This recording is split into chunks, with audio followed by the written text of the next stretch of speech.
NDPSच्या आपण 4 केसेस केलेल्या आहे ड्रग्सच्या, आणि त्याच्यामध्ये 13,60,000चा गांजा पकडलेला आहे.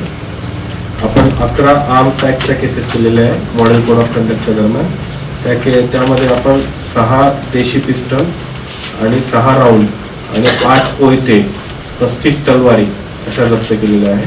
असं आपण एकूण मॉडेल कोड ऑफ कंडक्टच्या दरम्यान 2,21,00,000चा मुद्देमाल जप्त केलेला आहे.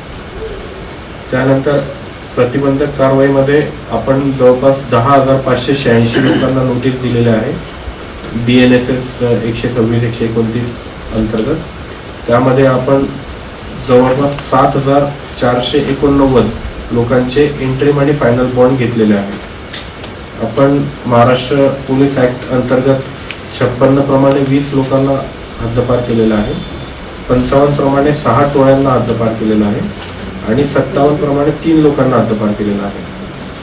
मुंबई प्रोहिबिशन ॲक्ट 93 कलमाअंतर्गत आपण 234 लोकांचे बॉन्ड घेण्यासाठी माननीय कलेक्टर यांच्या अधीन जे SDM असतात त्यांना आपण दिलेले आहे आणि त्यांनी बॉन्ड घेतलेले आहे. आपण या मॉडेल कोड ऑफ कंडक्टच्या दरम्यान 2 MPDAच्या कारवाया केलेल्या आहेत आणि वर्षभरामध्ये 9 MPDAच्या कारवाया केलेल्या आहेत.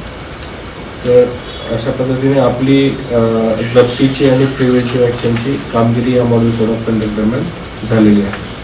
अजून 163 जे जुनं 144 होतं CRPC, तर असे काही व्यक्ती आहे की जे उपद्रव करू शकतात, असे व्यक्ती आयडेंटिफाय करून आपण 1206 लोकांवरती संपूर्ण ग्रामीणमध्ये 25 पोलीस स्टेशन अंतर्गत 1206 लोकांवरती 163च्या कारवाया करतो आहे. त्यांना आपण त्या दिवशी किंवा 2-3 दिवस या 3 दिवसासाठी आपण हद्दीच्या बाहेर जायला आदेशित केलेलं आहे आणि फक्त 2 तासासाठी ते मतदान करण्यासाठी आपापल्या बूथवरती जाऊ शकतात. एवढी सगळी कारवाई ग्रामीणमध्ये करण्यात आली.